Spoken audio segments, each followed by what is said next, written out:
There we go. Broadcast on. Call this meeting to order. Roll call, please. Councilmember Clark? Yes. Councilmember Stokes? Yes. Councilmember Graves is absent. Councilmember Safer? Here. Councilmember Tull? Yes. Councilmember Smith? Here. Councilmember Fitzgerald? Here. Councilmember Roberts? Here. This evening, the Pledge of Allegiance will be led by Councilmember Clark. Flag of the United States of America and to the republic for which it stands, one nation, under God, indivisible, with liberty and justice for all.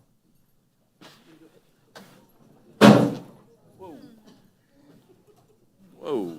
Okay. There we go. Next up is the approval of the agenda. Is there a motion to approve the agenda? Move to approve. Second. All in favor, please say yes. Yep. Yes. Opposed? No. Motion carries. You good, Crystal? We good? Okay. Next item. Comments from the public. Anyone from the public wishing to speak this evening? Please. Oh. Good evening. Hello. Is this one already on? Okay, it is on. Never mind. I wanted to introduce myself. Most of you already know me. My name is April Jones. I'm a resident of Ward 4, a member of the Equity and Inclusion Commission or committee here. And most importantly, I'm the mother of a trans young woman and the grandmother of 2 teenage trans grandsons. As I'm sure you're probably aware, Missouri legislators have been attempting to ban gender-affirming care for youths and adults at the state level. The Equity and Inclusion Committee obviously has an issue with this. We are taking a stand against these efforts. And we're going to be issuing a statement that I'd like to read to you because we would like the council members and the mayor to either co-sign or issue a statement of your own speaking out against this. The statement that we'll be issuing is as follows. The members of the North Kansas City Equity and Inclusion Committee unanimously condemns the actions of appointed Attorney General Andrew Bailey in the passage of this quote-unquote emergency order banning access to health care for transgender youth and adults. Under the guise of protecting the public health, safety, and welfare, Bailey seems to have ignored the recommendations of respected medical organizations, including the American Medical Association and the American Academy of Pediatrics, for the sole purpose of his own political gain. The true threat to public health, safety, and welfare is not trans people or those who love and support them, but rather these hate-fueled attempts to legislate personal autonomy. Andrew Bailey and members of the Missouri GOP are unnecessarily inserting themselves into the lives of transgender people and interfering in decisions that should be between an individual and their medical provider. They're preventing trained medical professionals from providing life-saving care that their patients need. And this overreaching order also forces something called gender exploratory therapy, which is a form of conversion therapy, which is a practice that's been banned in North Kansas City. Not only is this order unconstitutional and illegal, it's immoral and harmful to the trans community. One of the main purposes of the Equity and Inclusion Committee is to ensure that members of marginalized groups are seen, heard, welcomed, and protected. We have an obligation to do what we can to put an end to normalizing hatred and legalizing harmful bigotry. I appreciate your time, and I do hope that you will consider co-signing or issuing a statement similar to this one. Thank you. Thank you. Further public comments, please. Good evening. Hello, my name's Jeff LaFurla. I own the Vision Institute on the corner of 18th and Swift. And I was hoping we could talk about the growing parking problem that's occurring with the Oxbow residents moving in. Because right now it's about 20% occupied, and there's already consistently every night 4 cars that are parked on Swift because the parking garage is an additional $100 per month for residents. So like about half of them so far are opting not to park there. And so then a lot of times they're parking on Swift. And going forward, I mean, there's going to be 150 cars that are going to have to park somewhere else probably that are not going to be parking in the parking garage at the rate that things are going now. So I don't know if the parking lot, the new one that's been built that's just behind Oxbow, if that is an option that maybe the Oxbow desk or the people in the reception area there that are renting out the apartments, if they could rent that or promote that. I don't know if it has to be approved by you guys for that to be used for that. But I was hoping we could maybe change the signage on Swift so that it is the same as the one sign you guys have out in your parking lot that says no overnight parking, or I think it says no parking midnight to 5 a.m. Because then people that are coming home from work, parking on Swift, would not park there most likely because, they could get ticketed. The reason it affects me is that my patients that sometimes are going to have challenges finding places to park, and plus when the bakery opens, which is going to be right there on Swift, that's going to cause a lot more traffic. So I didn't know if they would consider changing that signage, maybe from 16th Street up to Armour, and then on 18th Street from Swift over to Burlington. So that there would be, somebody that was parked there at 2 a.m. would be subject to getting ticketed, because that would prevent a lot of the people that are living in the Oxbow that are coming home and parking on Swift after work. They probably wouldn't park there. So if they could park in the other parking lot, then I don't know what needs to be done to look into that, or if that's an option. Oh, I think that's, you've done one of the first steps here tonight, and then I think you could follow up with probably staff, I guess, on what a request like that may look like. Okay. So I don't know who, I guess that'd be Is Kim, it- or, Yeah, Yeah. the sign that's out in your parking lot that says no parking midnight to 5, if each of those signs were on the 2-hour parking lots, there's probably 15 signs, then at least, it'd be very obvious that overnight parking there is not going to, be permitted. But anyway, I just wanted to throw that out there, okay? And all right. any feedback or whatever like that, just give me a call, let me know. Fantastic, thank you. Thanks. Further public comments? Seeing none. All kinds of different things tonight. Let's see what we got. Okay, number 6. Approval of the work session minutes from April 5th, 2023. Move to approve. Second. All in favor, please say yes. Yes. Opposed, no. Motion carries. Number 7, approval of regular council meeting minutes from April 5th, 2023. Move to approve. Second. All in favor, please say yes. Yes. Opposed, no. Motion carries. Number 8, declaring the results of the city's general election for city council members held in the city of North Kansas City, Missouri on April 4th, 2023. Bill number 7767, ordinance number 9564. First reading. Second. All in favor, please say yes. Yes. Opposed, no. Motion carries. An ordinance declaring the results of the city general election held in the city of North Kansas City, Missouri on April 4th, 2023. I move that Bill number 7767 be placed on second and final reading and pass as ordinance number 9564. Second. Call the roll, please. Councilmember Clark, Yes. Councilmember Stokes, Yes. Councilmember Saper, Yes. Councilmember Toll, Yes. Councilmember Smith, Yes. Councilmember Fitzgerald, Yes. Councilmember Roberts. Yes. An ordinance declaring the results of the city general election held in the city of North Kansas City, Missouri on April 4th, 2023. Item number 9, declaring the results of the city's general election for Proposition P held in the city of North Kansas City, Missouri on April 4th, 2023. Bill number 7768, ordinance number 9565. First reading. Second. All in favor, please say yes. Yes. Opposed, no. Motion carries. An ordinance declaring the results of the public election held in the city of North Kansas City, Missouri on April 4th, 2023 on the question of whether to approve the imposition of a local park tax and declaring the approval by the voters of the imposition of a citywide park sales tax on all retail sales. I move that Bill number 7768 be placed on second and final reading and pass as ordinance number 9565. Second. Call the roll, please. Councilmember Clark? Yes. Councilmember Stokes? Yes. Councilmember Saper? Yes. Councilmember Toll? Yes. Councilmember Smith? Yes. Councilmember Fitzgerald? Yes. Councilmember Roberts. Yes. An ordinance declaring the results of the public election held in the city of North Kansas City, Missouri on April 4th, 2023 on the question of whether to approve the imposition of a local park tax and declaring the approval by the voters of the imposition of a citywide park sales tax on all retail sales. There we go.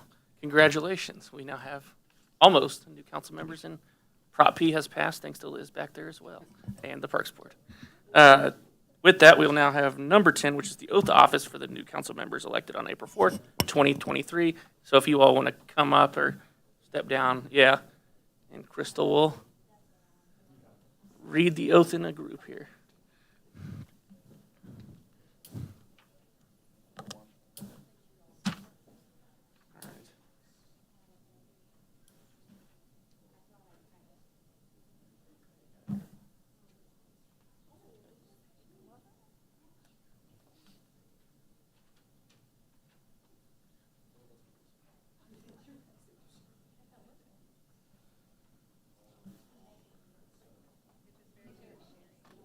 I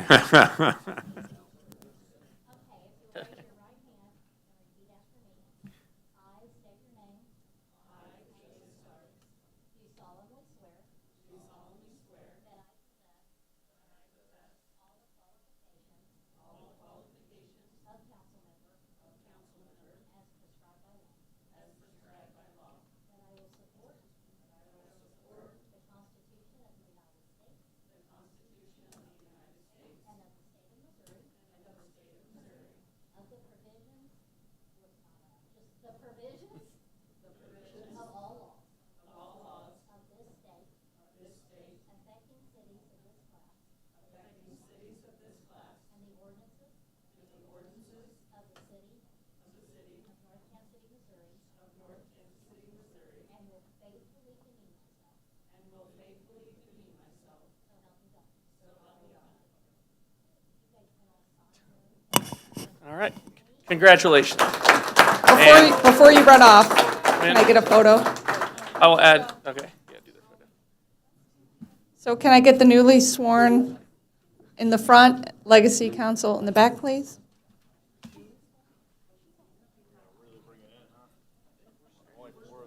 No, you got the newly sworn. Yeah.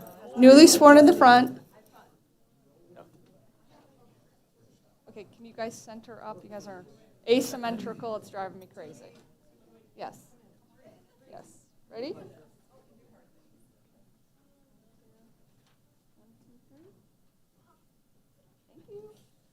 All right. And then, real quick, I have a resolution of appreciation here for Councilmember Roberts for his time serving over the last 2 years. We appreciate everything he did and appreciate his efforts, so thank you.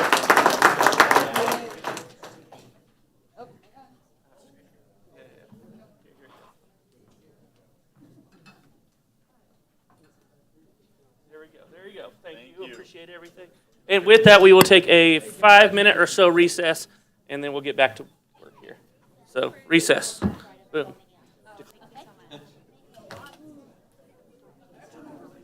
It's time for cookies.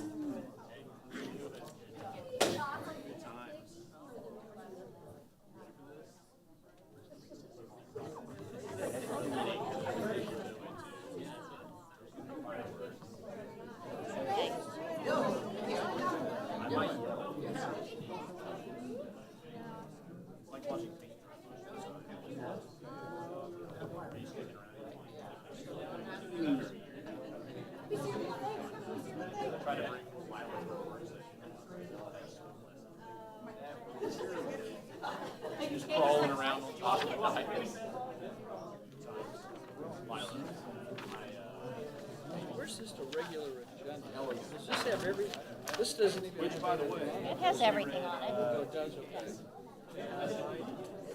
Heartwarming story of my little sister. They are, yeah. We read it with both sisters sitting there.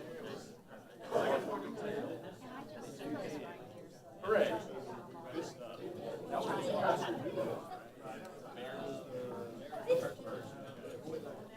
Tom, there's chocolate chip cookies in the back. Thank you. I'm gonna save them for you. We're just gonna like follow it up. You guys are like our version of Harry Potter.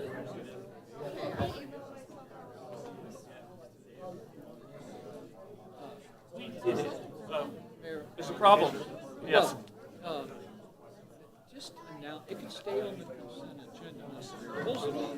But this agreement with Ace Pipe Cleaning, we have to pull off not to pull, sorry, I gotta say, we need to take and insert for prevailing wage order number 29 that was in there that went out. It needs to be prevailing wage order 28.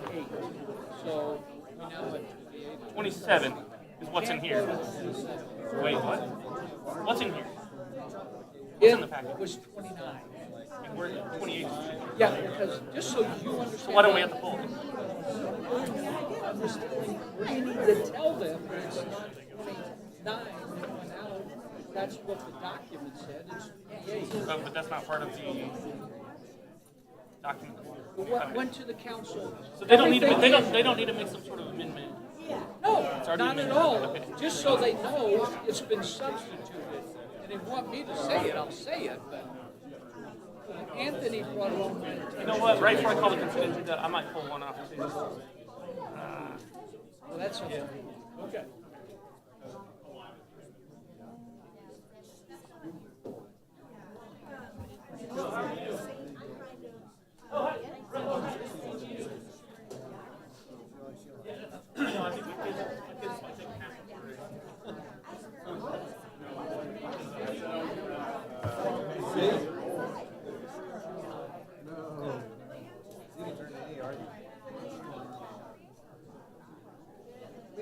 Did you not eat a cookie either?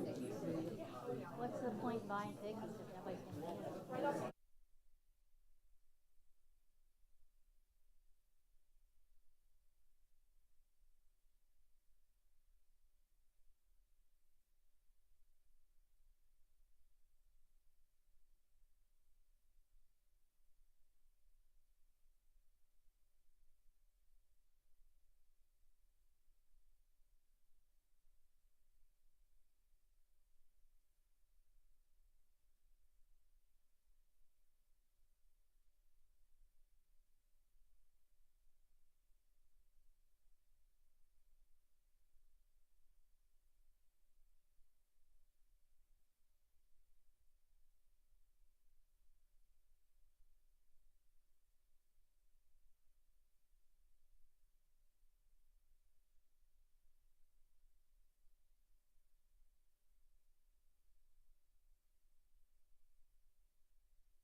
maybe broadcast on, podium on.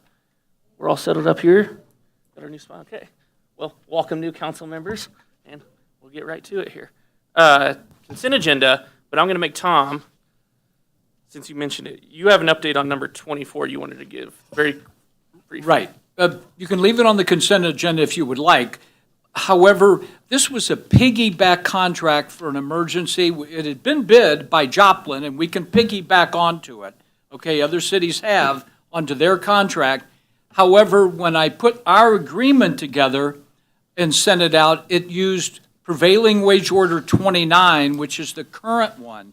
But when you bid something, it stays what it was at the time of bidding. So we've substituted out for 29 that's in here. There is now 28. That's the only difference, but I wanted you folks to know that before you voted. Okay, fantastic, thank you. With that, I will pull number 23 before the approval of the consent agenda. Any other items? All right, is there a motion to approve? Move to approve the amended consent agenda? Second. All in favor, please say yes. Yes. Opposed? No. Number 23. My only question on number 23 is related to, is there any fiscal impact related to any of these changes? Okay, perfect. There we go. With that, then I will ask for a motion on resolution 2. Okay, go ahead. Move to approve the employee manual update? Second. All in favor, please say yes. Yes. Opposed? No. All right. Now I'll kick it back to Crystal.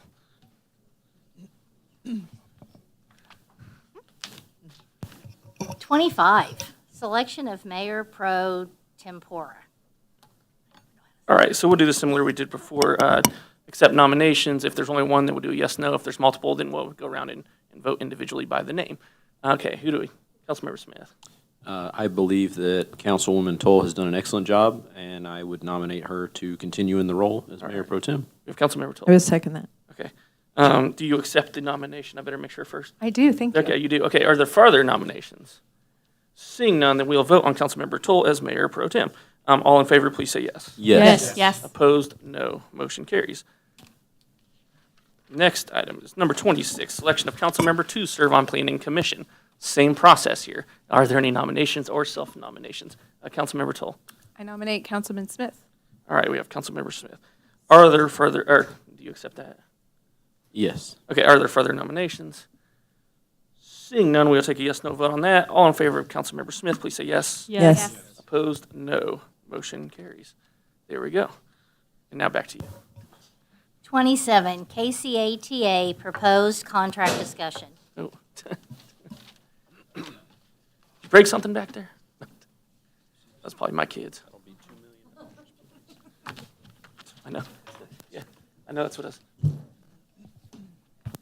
Good evening, Council. Happy to be back here this evening. Again, my name is Bryce Shields with KCATA. I also have Dick Gerald, who is our Deputy CEO, and we are here to provide some updates as moving forward. You just want to make sure you're kind of Sorry. centered up. There we go. And we're here to provide some updates as to contract negotiations for moving forward for the rest of the year. And thank you. As Bryce said, I'm Dick Gerald. I'm the Deputy CEO for the ATA and really appreciate the opportunity to be here tonight. I go back many years with the ATA, and I go back many years with the City of North Kansas City. I was here many years ago when your mayor was Mayor Bruns, so it was how old I am. We have some slides here. We know you have some questions. We hope to be able to answer some of them tonight. We may not be able to answer them all, and I need to make sure I understand which button to push. Let's try this one. Oh. So one of the things we wanted really to explain is what is changing. So I think there were questions about some of our costs have changed, perhaps even our methodology of assigning costs have changed in this year's contract. ATA itself has changed. We have a new CEO. We actually have new financial staff. But also some things have changed in terms of our relationship with the City of Kansas City, Missouri. City of Kansas City, Missouri is the largest funder of transit in the region, and they have asked us to make sure that all of the communities that benefit from their transit services are paying a fair share of what that service should be. And I know in North Kansas City we've had services for many years here, but not all of those services really have been paid for by North Kansas City. Some of those have been subsidized by the City of Kansas City, Missouri. Tonight, we are still working through some issues with what we call enclave communities. An enclave community, in our definitions with Kansas City, Missouri, is a community where a KCMO route enters, let's say, North Kansas City from one side of the city, leaves North Kansas City, and goes back to KCMO on the other side. So the city is essentially surrounded by the city of Kansas City, Missouri. We have several of those communities where we have contracts with both the city of Kansas City, Missouri, and the enclave community. And what we're not decided on quite yet is exactly how to assign those costs to those routes that run through an enclave community. We had some different models that we proposed here earlier this year that would base it on usage of that, basically on ridership. Right now, the model we're leaning towards that KCMO is really most interested in is one that basically assigns the full cost of that route divided by 2 to each of the communities based on miles and hours of service in the community. So when we calculate cost, we use the term miles and hours. The mileage cost of a route is basically the cost of running that bus, fuel, tires, maintenance, wear and tear on the vehicle. The hours piece of the cost equation is basically the cost of the personnel, the people that are driving the bus, the people that are dispatching the bus, et cetera. Combine those together, you get the full cost of what a route is to operate. Did I do that? So one of the routes that is a KCMO route that runs through North Kansas City is our 201 route, our North Oak route that comes down Burlington. And it enters on the north from Kansas City, Missouri, comes through North Kansas City, and it exits on the south going into downtown Kansas City, Missouri. In the past, I don't believe North Kansas City has participated financially in this route. It's an important route. It's important to us. It's important for the region. It is one of our spine routes into the Northland. We really look to build other routes around this. So one of the things we're doing here is to look at what is the actual cost of this route. We do that by looking at the total number of hours of service on the route per year, and then the total number of miles per year. Again, the hours relate to the personnel costs with that route, and the miles relate to the actual vehicle costs of running the vehicle. And then when we do that, we also calculate how many miles and hours are in the city of North Kansas City versus the other communities along the route. 201, for instance, has Gladstone, North Kansas City, and KCMO costs associated with it. And then what our current thinking is, and these numbers are preliminary, we really don't want to use these numbers for contracts at this point. We want to give you a sense of where they are because we haven't finalized this allocation methodology. We divide that cost of each community that's an enclave community by 2. And we're doing that because the beneficiary of the route coming into North Kansas City, it benefits KCMO residents coming here as well as benefiting the businesses and the residents of North Kansas City. So we're splitting that cost between City of North Kansas City and the City of Kansas City, Missouri. The next one, here we go, is our 238 Meadowbrook route. Just by the nature of the alignment of this route, it spends more time in North Kansas City and has more miles of service in North Kansas City. And again, we have a proposed allocation methodology here, and I would, again, say that number is not for contracting purposes. We want to double check that number as well. We also want to double check all of our numbers on these routes so we can be consistent in applying our methodology. Now, one of the things you want to make sure we do is that the methodology we use for assigning costs to one community is the same methodology we use for assigning costs to all communities. So you'll see a cost up there today, but I'm going to say basically that's not a final cost. It just gives you an order of magnitude of what this could be for an annual contract. And these are annual cost numbers, I believe, Bryce, correct? Yes, these are analyzed and before Right. any kind of federal or state. And I will tell you, we had a conversation with our chief financial officer this evening before coming here. He apologizes he couldn't be here himself. He had a death in his family, was unavailable tonight. But we're going to double check all of these with our CFO and our planning department. So the next item,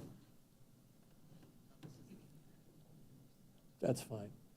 So one of the things that all of our communities have, you guys have some choices you can make.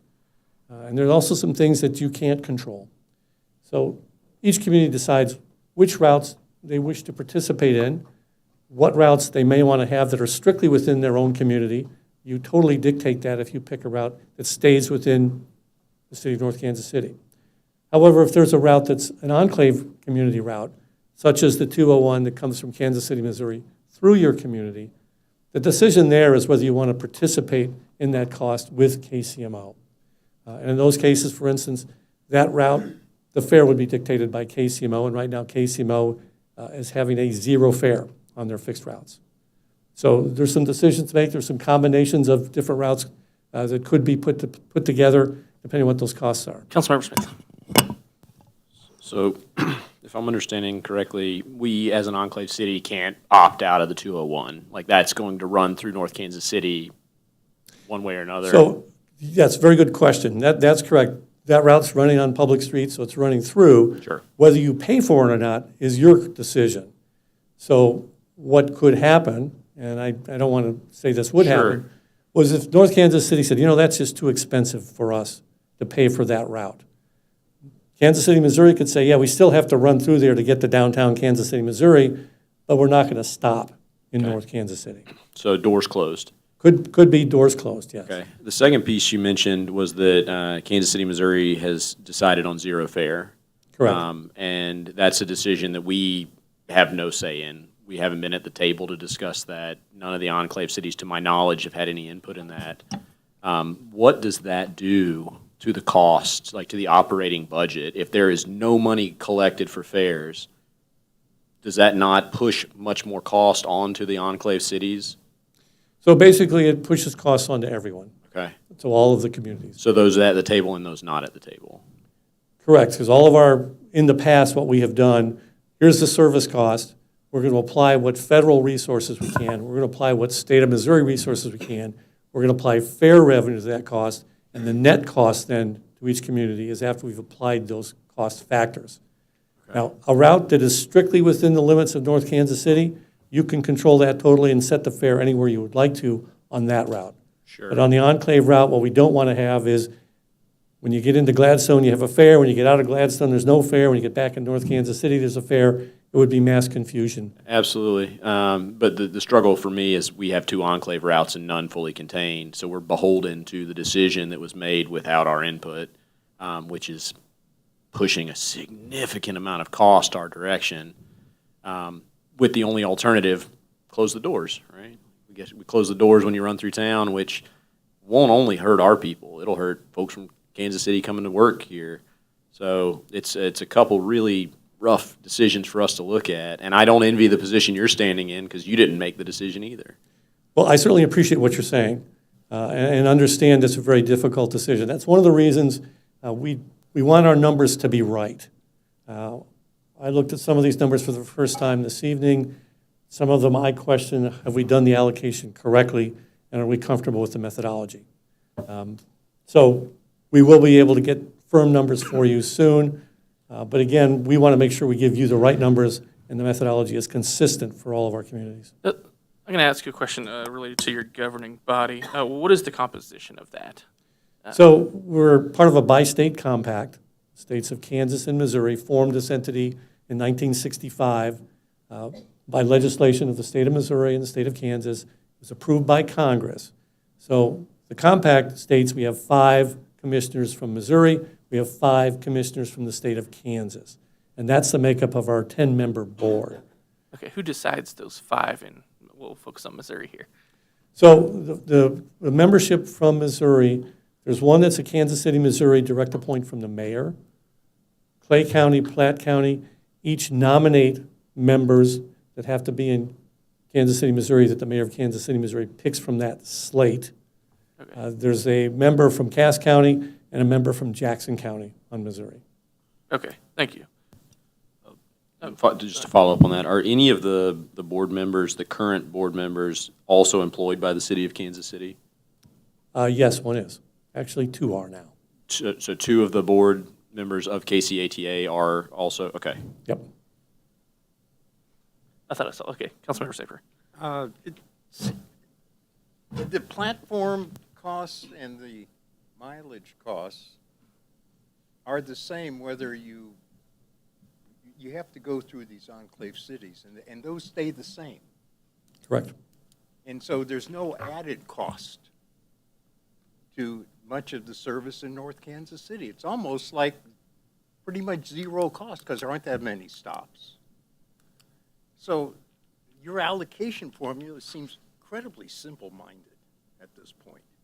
Since you have no additional costs, it sounds like you're almost trying to double charge at a very exorbitant rate. Can you explain that?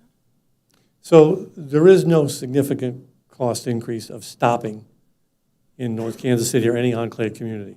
There is a cost because they add some time to the route, and there is some, it's minor. Yes. Your point's well taken. When we had a fair, the rationale was that every time we stop and pick up a passenger, regardless of what community they're in, if they're in an enclave community, we gain revenue because of that fare revenue. And so there is a benefit of stopping and picking that person up to get the fare revenue. Now that we're in a zero fare, the situation is, so we're not getting passenger revenue to pay for that cost. The city is asking for the communities that are benefiting to pay for that cost.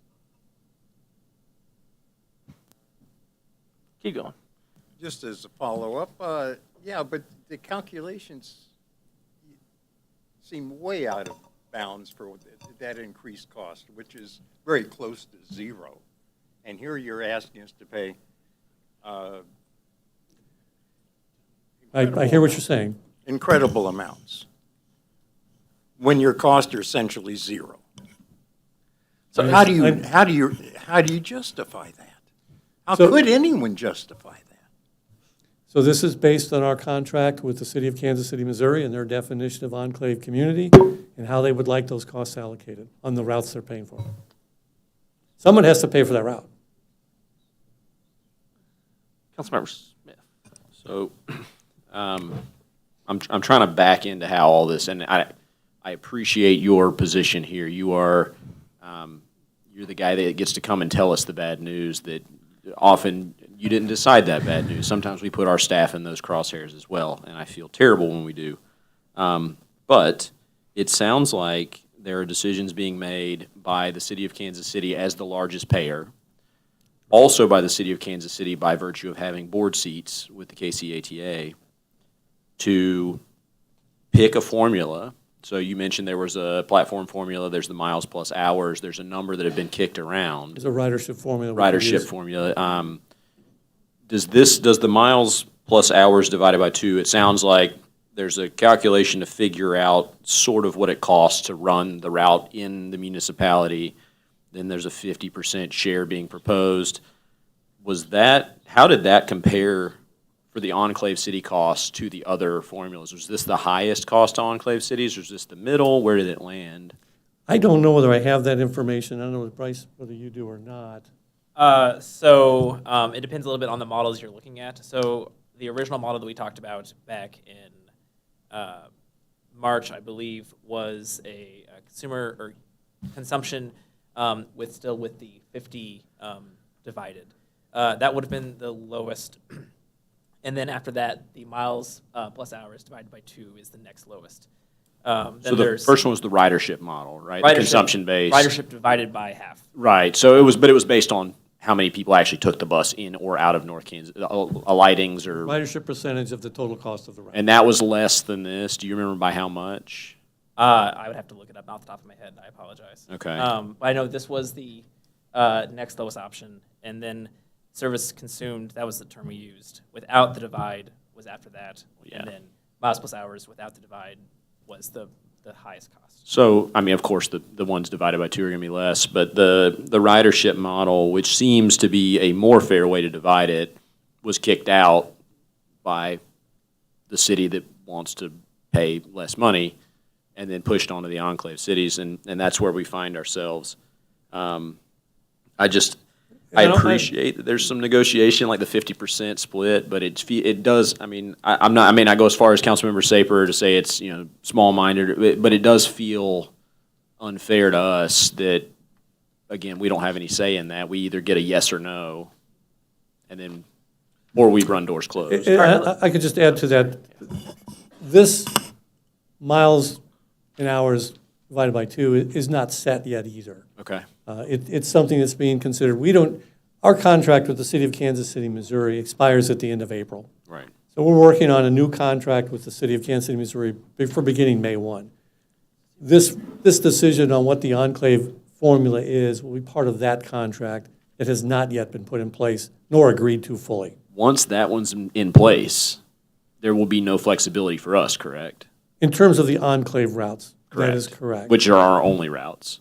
But you also have a flex The route. flex route and Iris in the future. Right. But these are our biggest cost drivers. And once Yes, May they are. 1 comes around, and again, we won't be at those meetings. We're not going to have, I mean, they could play back this, but who knows? We won't have any say in that. But May 1 will dictate that top line cost. And then I guess when does our approval come up? The current contract carries us to the end of May. So on May 1st, we get to find out what the routes are or what the costs are, and then at the end of May, we vote yes or no, I guess, is what we're at. Well, we certainly would hope there would be a vote, yes, to continue these services. What we will have for you at that point in time will be more definitive cost information to give you. That would be very helpful to see. Understand. Because I think it's 2.1 million is the top number that's getting divided by 2. I'm just struggling to see where that 2.1, like I see that gas has gone up and drivers must be paid more, but hard numbers on $2.1 million to drive the 201, for the 201 to drive 2.5 miles up Burlington, it's just big. And we're more than willing to have your financial people come talk to our people and look at the numbers. Sure. One of the things you're probably well aware of is that a year ago, we were missing lots of trips. Service did not go out. People were on the curb waiting for the bus that never came, and that's because we did not have enough operators or mechanics. So one of the things that drove our costs was we negotiated an amendment to our collective bargaining agreement to make our wages more competitive so we could hire operators and hire mechanics so we would not be missing trips. And that was another cost factor that actually raised our costs this year because we have a different CBA cost than we've had in the past, let alone the basic inflationary costs. I was going to say, you have more slides too, right? Yes. Okay, okay, go ahead. Councilmember Saper. Yeah, I assume the board realizes, your board, that you're encouraging increasing fragmentation of public transit in this region, forcing us to consider other alternatives such as First Transit or somebody else. How does this benefit creating a regional system in any fashion? These kinds of decisions. So fragmentation of the transit system is something we do not want to see. We are a regional authority, and we would like to have a regional system. Part of the challenge, though, is we do not have regional funding. We do not have dedicated funding beyond individual cities, and that causes a challenge. If we had countywide funding, it would make things easier. But because we just have funding each and every year with individual communities, it is a real challenge for the ATA to maintain a regional system. I appreciate your comment. Councilmember Fisher. Maybe, I'm not sure, it'd be too easy or too far in advance to answer this question, since I know you said some of the numbers are yet to be finalized. But it was mentioned that the ridership usage formula used for the March contract would be the lowest price to North Kansas City, and this would be the next piece up. Looking at the dollar amounts on this slide, I was, just divide by 12 compared to what we're presented in the March contract, over a 9-month. It's essentially the exact same monthly costs for both of each of the fixed routes there. Are you expecting these to go up more in the final contract with the higher methodology using that second option? So, Bryce, I'm not sure what I'm being told. I think I understand, but go ahead and talk about paratransit. We have a slide that may help influence the data here. Yeah, And I can try to clarify that if it doesn't make sense, sorry. We also have a paratransit component. We are required by federal law to provide ADA complimentary paratransit along any fixed route. So that's also an included component. Did you want to go ahead? Yeah, there we go. Just kidding. So, the Americans with Disabilities Act, it's not a transit requirement, requires transit properties to provide what they call complementary paratransit service. And complementary refers to complements the fixed route service. Any fixed route, within 3/4 miles of that route, we have to operate paratransit service for persons that are unable to use the fixed route. Now, they have to qualify to use that ADA paratransit service. Once they do, we can provide them service that's door-to-door to meet the federal requirement. We have numbers here on the number of ADA trips that were pick up and drop off in North Kansas City. I think those are annual numbers from last year. I didn't want to mention costs on this, and the ridership numbers are probably a little bit deceiving, because right now, you have a flex service within North Kansas City that people can use. But if you need to use paratransit and go beyond North Kansas City, and you can't use the fixed route, then you're going to use this service. If we were to bring Iris to North Kansas City, Iris gives a flex option that's not restricted to North Kansas City.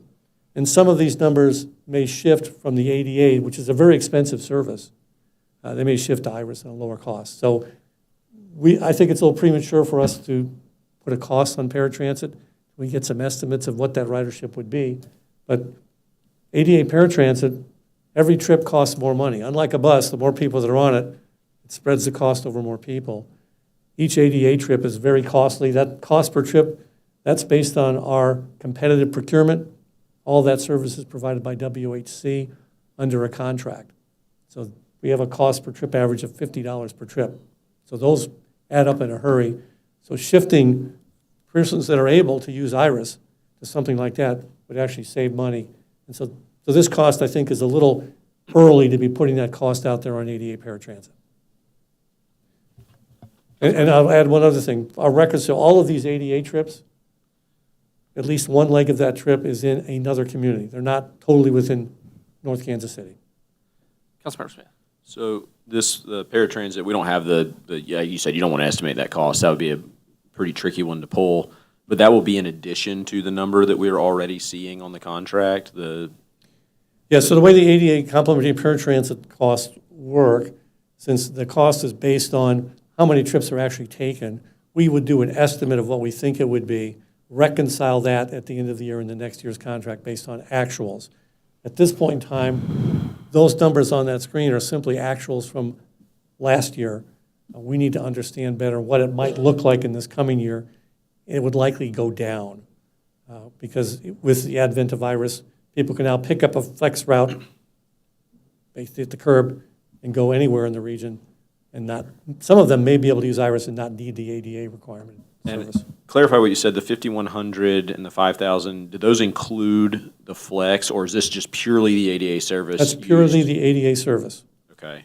It's a very costly service to operate. Again, we're mandated to operate that. Has this been in our prior contracts? Because we've been in so many of these discussions. This is the first I remember ever hearing about this. I do not believe so. Okay. One of the things we're trying to do now, be a little more transparent on what our services are and our costs, and be more consistent. Paratransit services have been in some of our contracts, but not in all.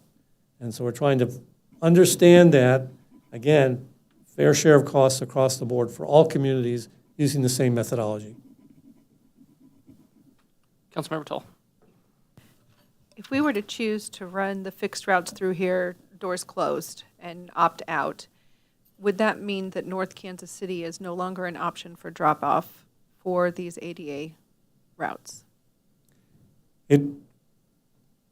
That's subject to interpretation. I can't give you a definitive answer today, but conceivably, yes. What we're wrestling with and don't have a definitive answer on is that 3/4 mile requirement on either side of a route. Is it based on a line on a map, or is it based on 3/4 miles of a stop? And I don't have a final answer on that at this point in time. Is that a new rule, or is that an existing? This rule has been in place since the ADA ADA. was Okay. passed in the 1990s. There we go, okay. All right, further questions for now? Okay, did we want to go backwards, what, 2 slides now? Or 3 slides, or, I don't know. One more maybe? There we go, okay, what do we got here? So this is simply a slide trying Tell us to what we got. explain some of our cost increases. The biggest one, I believe, is basically the renegotiation of our collective bargaining unit with the Amalgamated Transit Union. I think this is the wrong slide. Is this it? No, we're looking, because we skipped one. There was the service cost breakdown that kind of broke out the miles plus methodology. Is that Go your little back, chart? back, one more. There it is. That's the All right. one we skipped. So this is basically trying to explain how we do miles and how we do the hours of service. Platform hours is a term of art in the transit industry. There are revenue service miles, there are platform miles. Same thing with platform hours or revenue hours or pay hours, lots of different hours in the calculation. And so what we're trying to do is come up with a formula that we would apply to all communities in terms of the actual cost of that service and how to allocate it to communities. I'm not sure there's a whole lot of benefit here. One of the things we're trying to do is fairly allocate all of the costs to the routes, so we can allocate that to communities. ATA, as you're probably aware, does not have an independent source of funding. Our funds come from contracts we have with communities. Obviously, the largest of those being the city of Kansas City, Missouri. And then we also, by virtue of that, we get federal funds that we can apply to certain contracts, and we get state of Missouri funds as well that we can apply to some of these contracts. And right now, we still have federal transit COVID relief funds. There was some special COVID funding for transit that we think we can make last one more year before it runs out. All right, I think we're good to go on here. Couple slides What do we forward. get? On-demand flex. Pretty much did that one. There we are. Okay, Back. So I think we want to just mention the flex service costs. yep, there we go. We skipped the, That's what he's talking, yeah, go back two another back. 2. There it Sorry. is, yeah. Thank you. So we started the IRIS service on March 15th. We are going to be expanding that in Kansas City, Missouri for the NFL draft coming up next week. And then we're going to be expanding it again in Kansas City, Missouri to be citywide Kansas City, Missouri. We believe the IRIS service is a good option for North Kansas City. It can replace the Ride KC operated Flex and provide your citizens even more options for travel in a flexible, on-demand, which means the wait times should be less than 20 minutes at a relatively low-cost service. Right now, that service is pegged, well, it has different cost components to it. $10 trip to the airport, which I took advantage of a couple weeks ago. Basically, there's zones that are defined within a zone. There's one fare. If you go between multiple zones, there's another fare. But in all circumstances, it's a relatively low-cost service and very convenient, and we're actually pretty excited about it. Councilmember Saper. Is it possible that we could contract for IRIS and dump all of your other services? You can certainly decide what you want to pay for, yes. And maybe contract with another provider for some other services that we might want? That's certainly your prerogative. All right, next slide. I think, where we at? Oh, they're showing some numbers here. Okay, yeah, go again. Next slide. So this really is just talking about some of the issues that have impacted our costs, in addition to the issue of assigning costs for those routes where you're an enclave community. The biggest of those has been our CBA changes, so we could be competitive in the marketplace for staff, as well as basic inflationary impacts that we've had. We're still struggling even today on certain of our parts in terms of the supply chain issues. Our fuel costs, although our fuel costs are mitigated significantly by the use of compressed natural gas, they have gone up.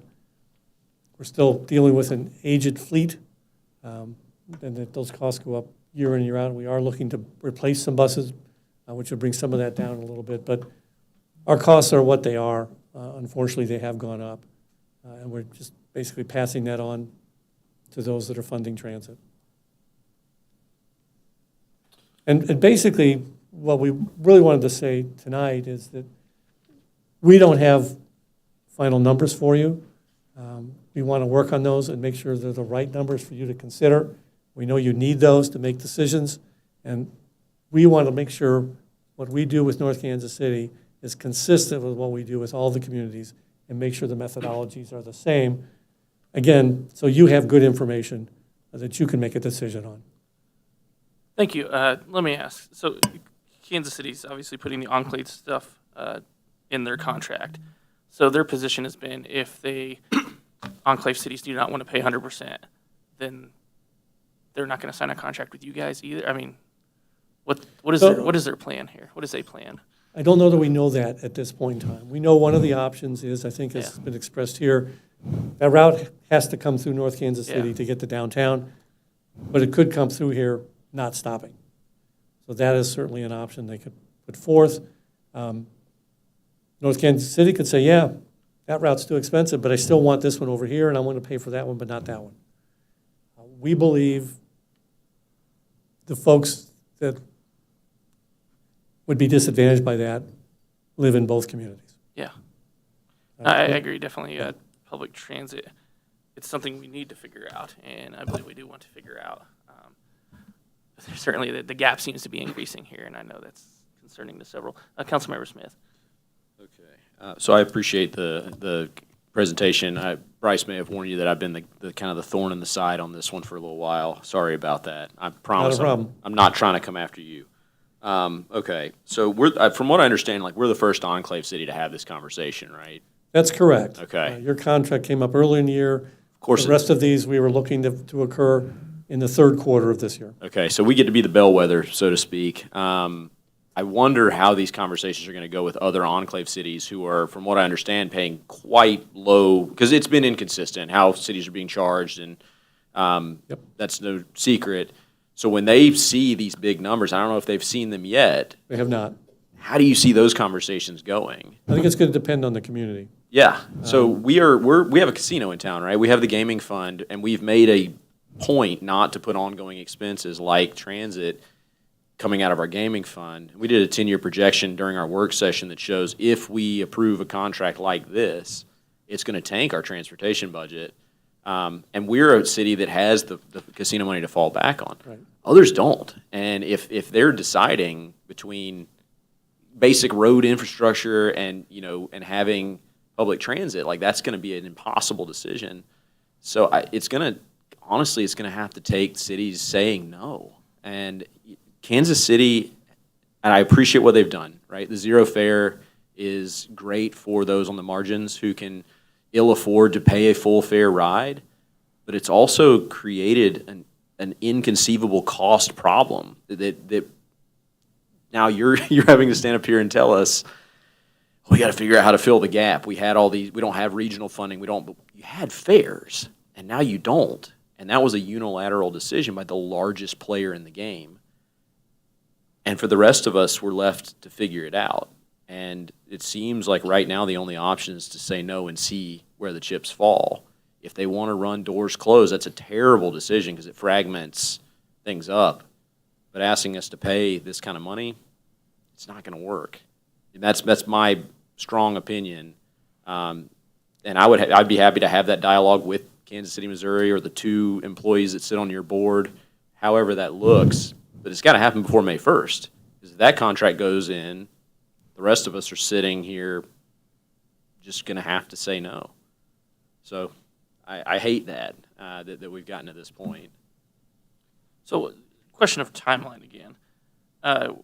What was the May 1st date that's related to? The May 1st is our annual date of our contract with the city of Kansas City, Missouri. That's the start of their fiscal year.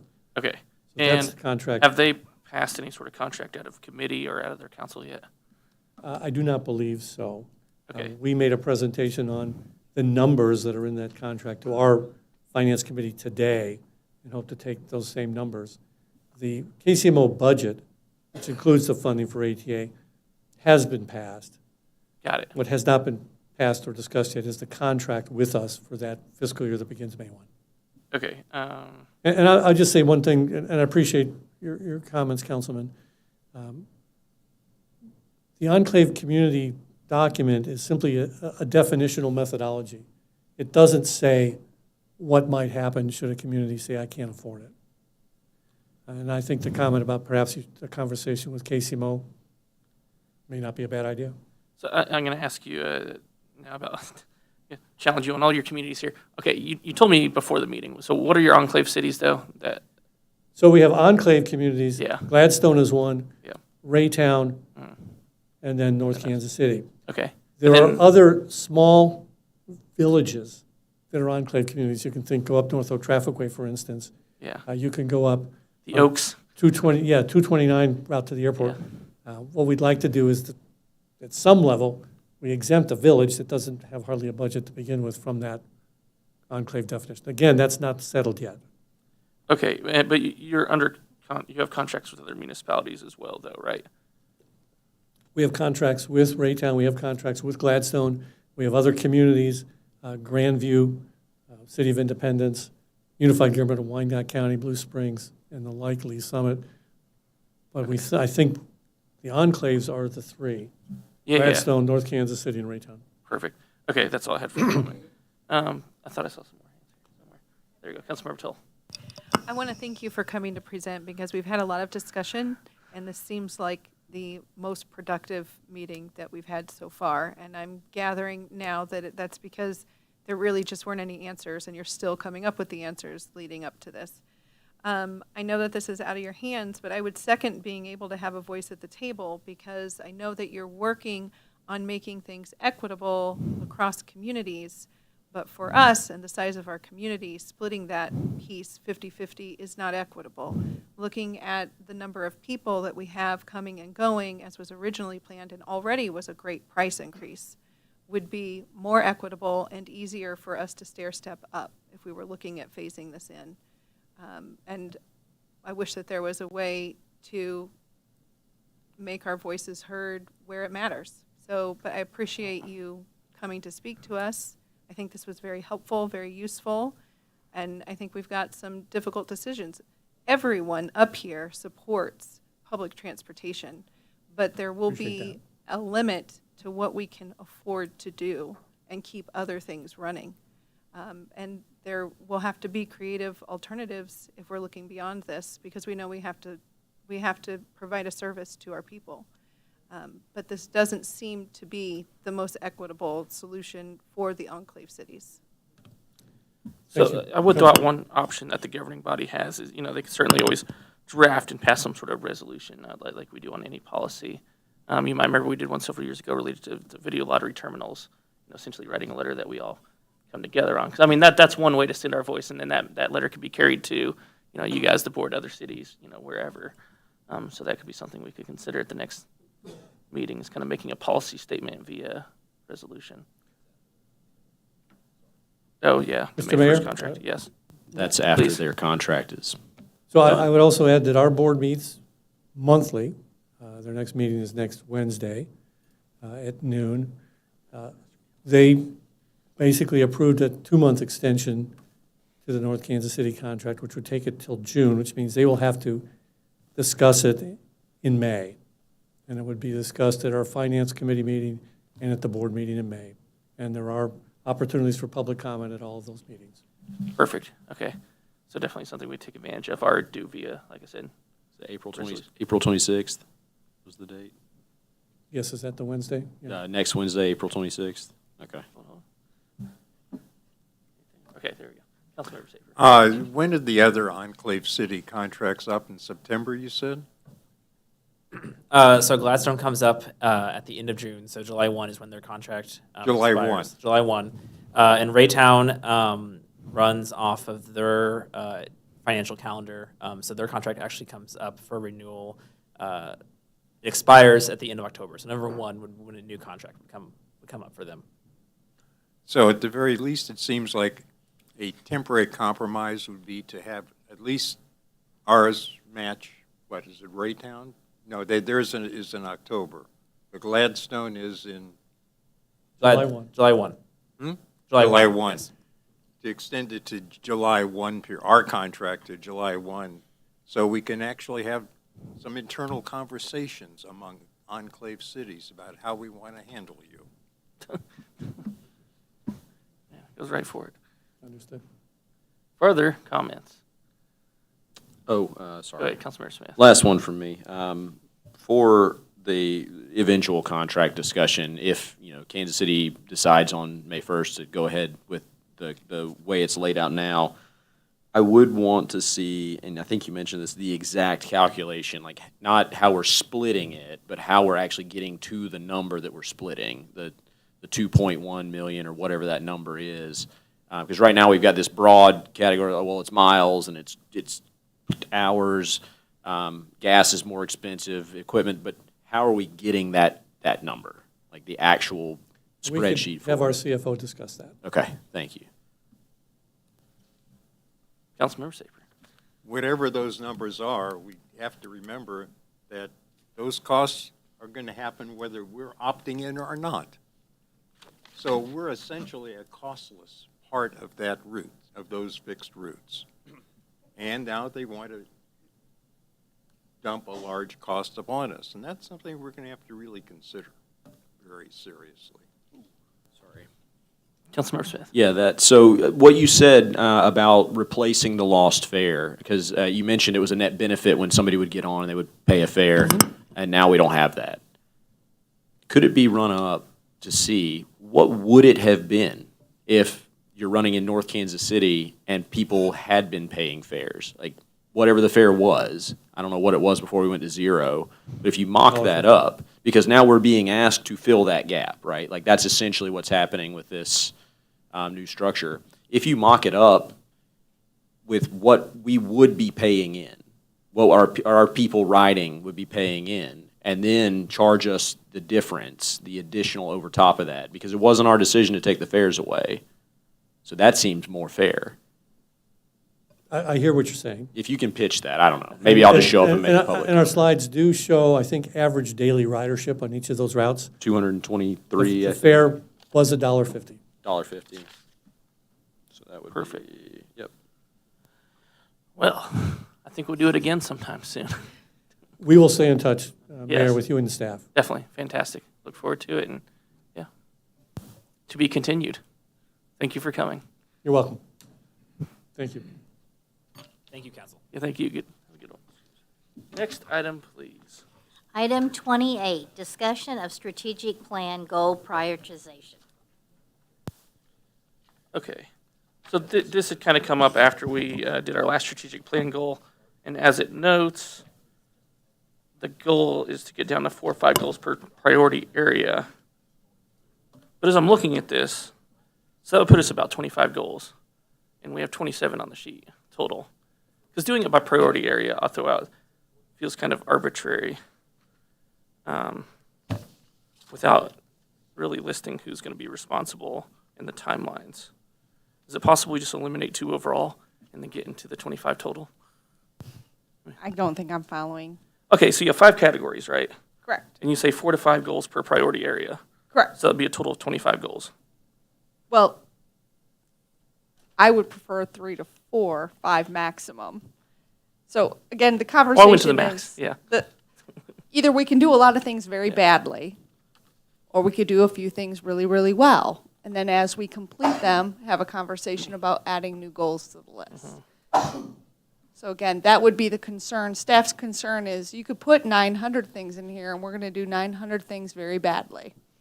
Or we do a finite amount of items, we knock them out, we do them with excellence, and then we continue the conversation of adding the things that weren't on that finalized list to the now, we're increasing our bandwidth. So that would be kind of our concern and why I'm like, let's prioritize this down so that we can provide excellence. Councilmember comments. Councilmember Toll. Looking over the list, I would just say that these are not all equal as far as how much time and energy it's going to take. So I think if the goal is to whittle it down, we really would have to talk through all of them as they're listed here. So can I start with the financial stewardship? Is that okay? Or how did you have this lined up? I guess this is how had it lined up. There you go. Okay, so in financial stewardship, the second part that you had proposed, I would remove pursue federal and state grants, both direct and pass-through, as being, I think you called it a strategy. I don't think that's simply a strategy to remove ongoing expenses from the gaming fund. I think this would be separate from just reducing the gaming fund, and I feel that this should be an item all on its own. And in fact, as we're looking at increasing staff, having a staff person that is focused on going after grants is a position that should pay for itself. We've had millions of dollars of grants just in the last fiscal year. So I think that should be an item that's not underneath removing from gaming fund, because even if we stop using the gaming fund, this is something that should continue.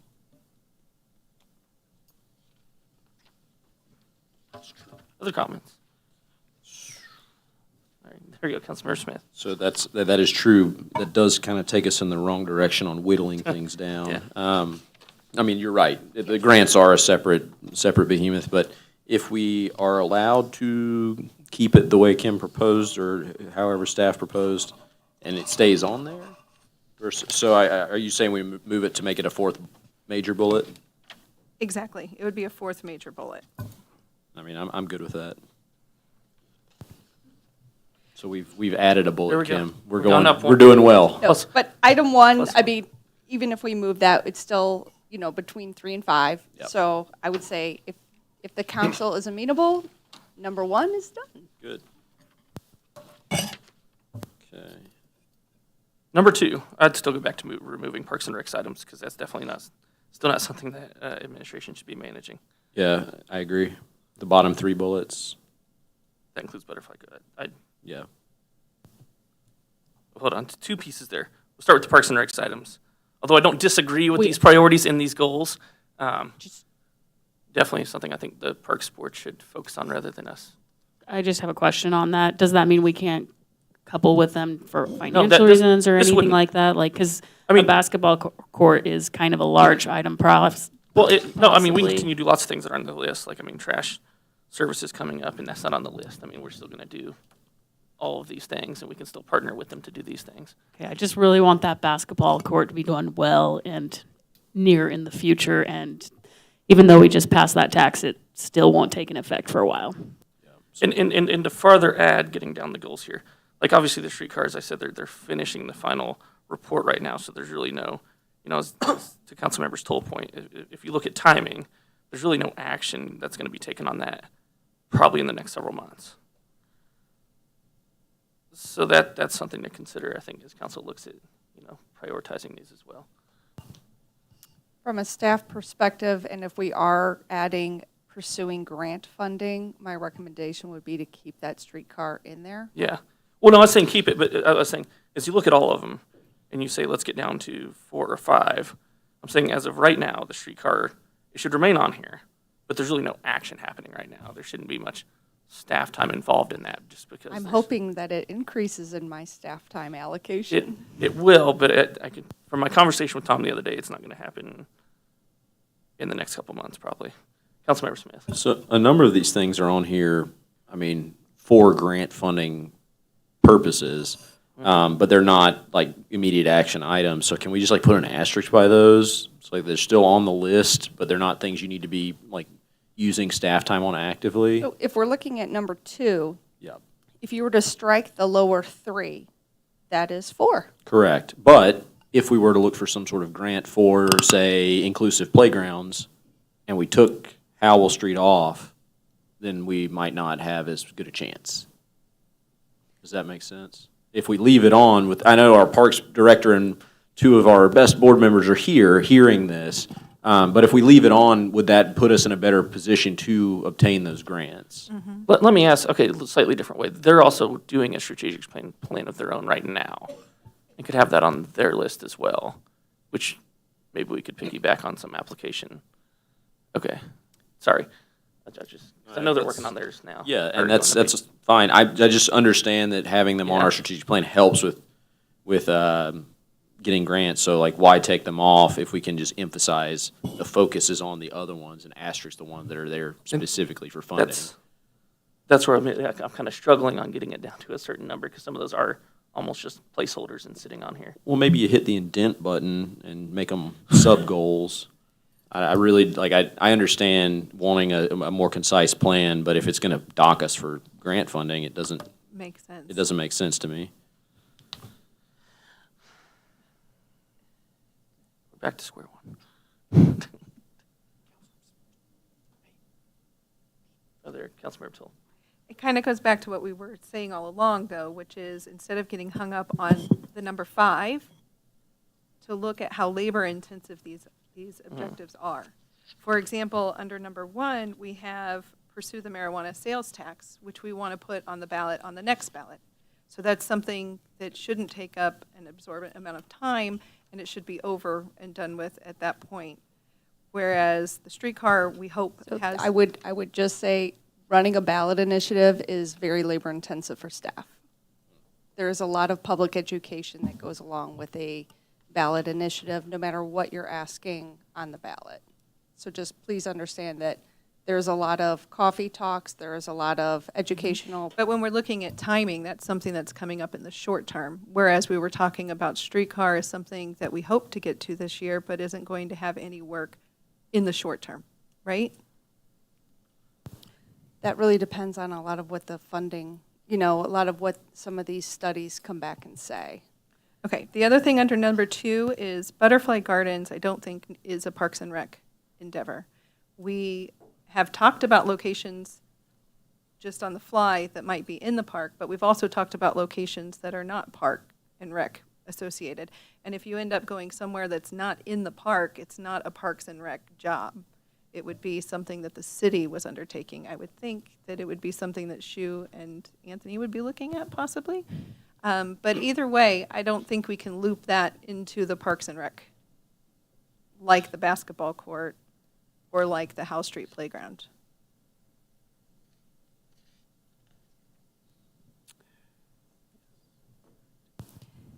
May I make a suggestion to that particular one? Go for it. To me, again, this was kind of directional, so everything that was kind of just mentioned at the dais is dumped into this memo. I mean, if we were to be a little bit more intentional and strategic on this, underneath infrastructure, develop a native a native plant/tree policy. Well, native plants and butterfly, those are very similar tasks. They're looped in 2 different categories. You just got rid of one by putting it where it belongs. See, we're so, like halfway to where it we is need one to of those be. things. I was very, and the mayor and I dialogued on this. I was very cautious not to noodle in the council's direction. However, there are a lot of very similar items that are actually Streamlining, I don't subcategories. feel is noodling. Like if Okay. we can streamline that, if you're planning it at the same time, let's streamline it. Would the city council be amenable to me kind of going through here and looping lichen category? Again, I don't want to overstep. Yes. So, but there's a lot of very similar items that are in different categories that I think maybe if you don't mind me Well, taking I'll- this and I'll go ahead and ask. restructuring this. What are a couple of the other ones that you see now? There's green stuff, like under infrastructure. There's a lot of green stuff that is sprinkled throughout here underneath different But categories. even if you all put them together, you still have There basically is, the X you number of have the tasks. tree canopy, complete tree inventory, native plant tree policy, and butterfly gardens are all the same thing. What you are looking at is some resiliency on how we are treating the greenscape throughout the city. So I would loop all of that together with subcategories. So we need to add a 6th category. No.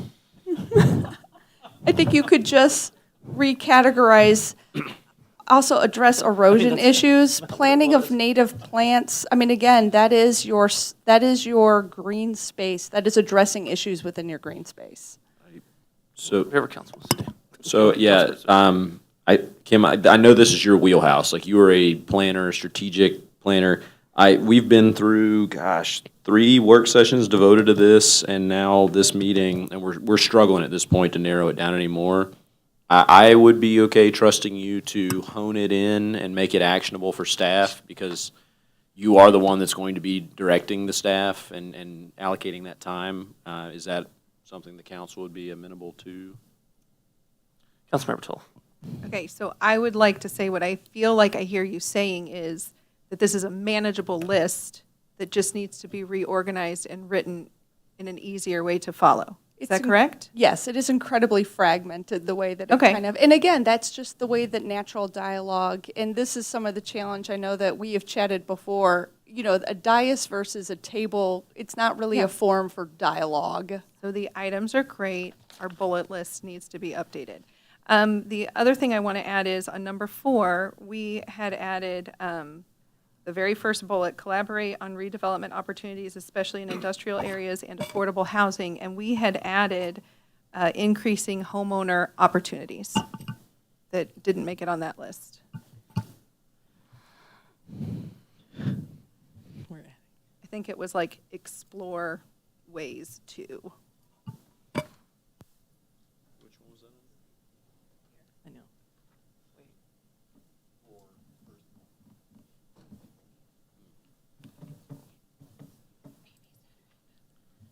There we go. Councilmember Clark. Hurry before I forget. I mean, I'm already seeing like economic development policy that can consider the heat island effect when we think about new construction and what can be, added as a requirement. But I don't want to lose track of addressing the erosion issues because that's relative to home ownership and maintaining what we have versus trying to find small spaces to build one home. We can maintain the homes that exist by addressing erosion issues. So I don't want to lose track of that piece. It's a very, very important piece, so I would hope to have agreement from the council because we're working on that, and I don't want to lose that focus. Did you have something? I think you waved your hand earlier. Did you still have something? Sorry. Okay. Councilmember Toll. I thought this earlier when Kim was talking too. So I think what you're saying is don't put erosion under our native plant canopy. Keep erosion as its own item, right? Which I think could still maybe lump under, you guys are going to know better, lump under infrastructure improvements, addressing infrastructure improvements, I think it's almost like I'm picturing you guys in the room being like, all right, who wants this one? I'll take that one. That hits under this little pile. And then you guys all look at your pile and go, no. Or like, okay. I guess where I'm struggling on the strategy here is that this isn't actually reducing the number of goals. We're just simply writing a longer sentence. We're simply writing a longer goal. It's also Councilmember Stokes. categorizing by topic, though, because when I'm looking at this, community works and infrastructure, those two could almost be completely as one. They're not categorized by community works or infrastructure. They're kind of sprinkled about. Okay, Councilmember Stokes. There we go. Councilmember Toll. Would it be helpful if we went through, and I don't mean right now, but if we were to go through each item and assign a department head to the item? Would that make it feel?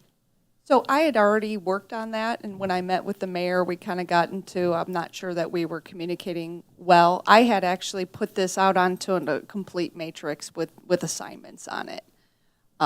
So that work has been done. We've already kind of figured out who would be lead and who would be support on quite a bit of these. We Okay. struggled on some timelines, and again, some of that is because there's some incongruency in how these are presented on this particular draft version. Okay. And I think that's where I continue to kind of mentally struggle on the prioritizing. Because, you take a category and it all falls under Public Works, and then you take like half the next category, it's also Public Works. Well, then you start to, then I do feel like you are having a problem versus kind of seeing it, who's it ultimately going to be assigned to and who's going to oversee it. When I present it to the city council, it will probably be in a matrix format. Yeah. Because that way I think it's easier for people to visually understand how we are understanding the assignments. Does that make sense? We can attempt to put a timeline on there, but some of them are going to be TBD because for Burlington, let's use Burlington, we really don't have an understanding of when MoDOT would allow us to actually pull a construction permit at this point. 2060. So some of them will have bad answers, meaning that the decision makers are not us. We are relying on others to inform us of the timelines. But we will try to put some timelines on things, on the ones that are within our full control. All right. We will call this item complete. Next item, please. Number 29, amending the time of the regular city council meeting, bill number 7766, ordinance number 9563. That will be mine. I will take that. The request this evening is simply to move the start time of our meetings from 7 to 6 p.m.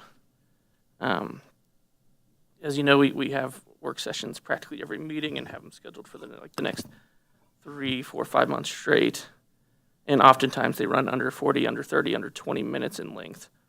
And so the idea would be to start a meeting at 6, do our normal call to order, roll call, everything, and then get into kind of these longer form discussion items. So it'd still essentially occur at the same time we currently do work sessions, but would move the official starting meet time to 6, allowing us to move on to other business, like this evening. We ended 40 minutes after. Could have been 20 minutes into, kind of the other, I'll call it legislative items. So that is the basic.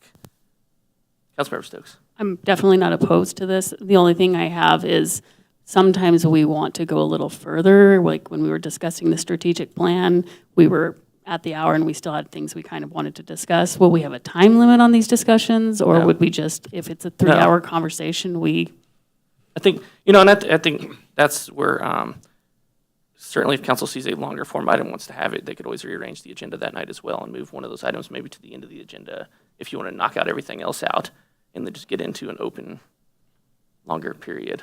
No, so there'd be no restriction now. Yeah, because now sometimes you do feel the pressure too. Because I like to start our 7 o'clock meetings at 7 because that is what we notice. So no, there'd be no real, unless council wants a time limit on presentations, which has been passed by resolution before. Previously, Mayor Bruns did pass a resolution saying there are no presentations beyond 20 minutes unless approved by, I believe, the city administrator at the time. Councilmember Smith. So I've kind of had a problem with having all the work sessions like back to back to back, because early on in my time with council, work sessions were, once a quarter, give or take, if there was a really important discussion item, and it feels like we just have them now because they're there, sometimes without a lot of consequence to the discussion.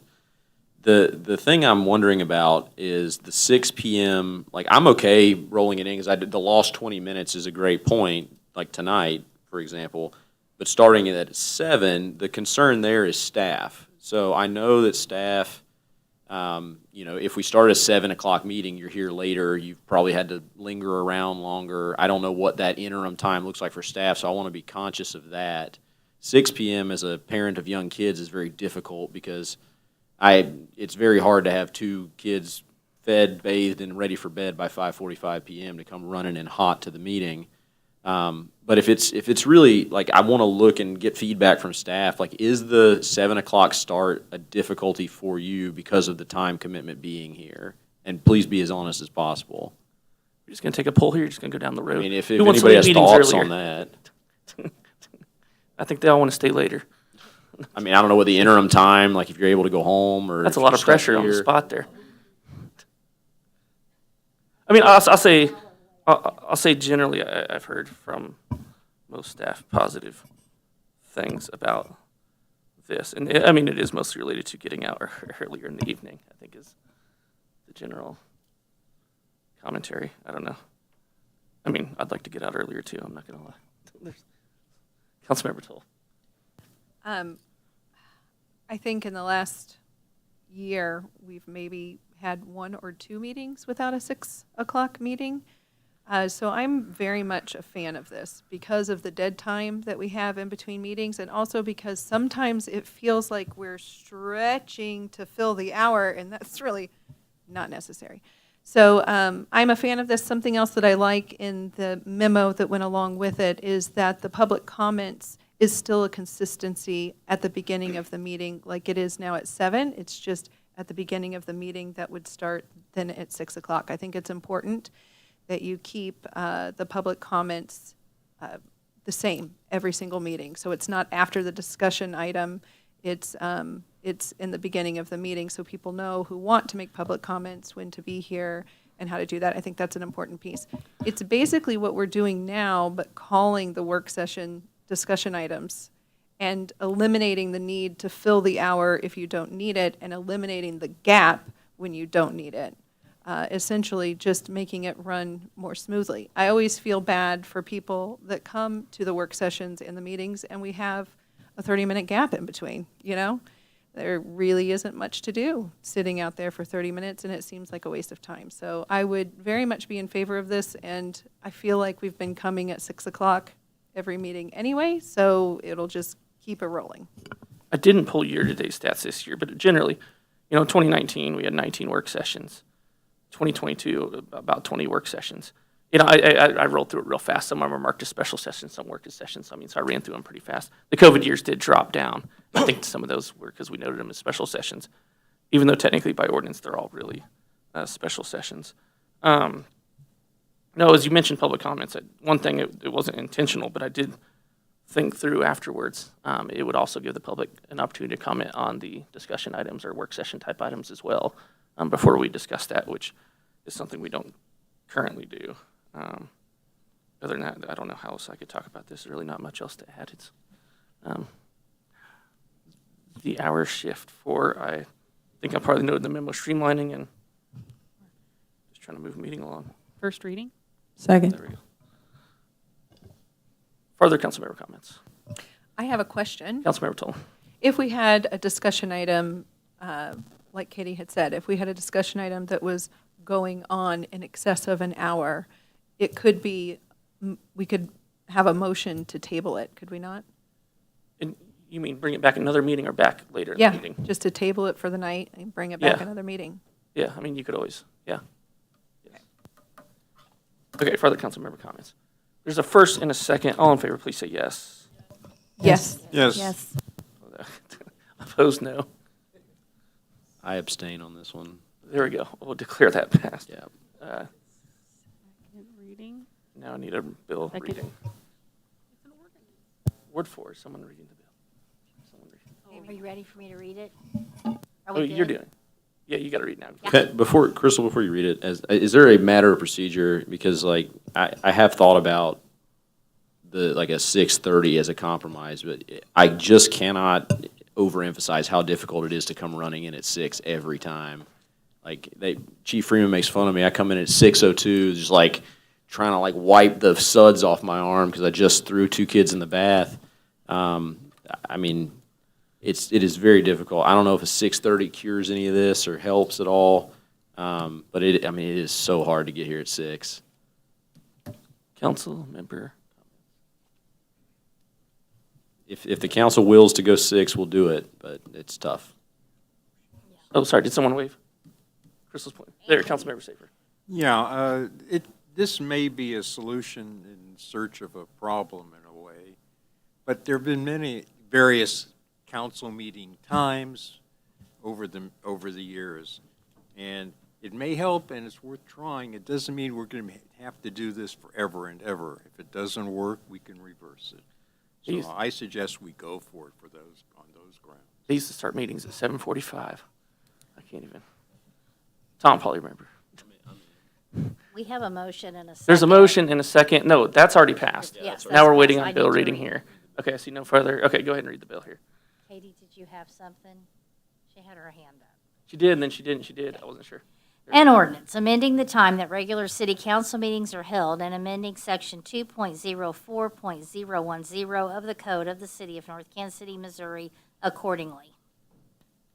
I move that bill number 7766 be placed on second and final reading and passes ordinance number 9563. Sorry, Jesse. Is there a second? Second. Call the roll, please. Councilmember Clark? Yes. Councilmember Stokes? Yes. Councilmember Todd? Yes. Councilmember Saper? Yes. Councilmember Toll? Yes. Councilmember Smith? Yes. Councilmember Fitzgerald? Yes. Councilmember Alvarez? Yes.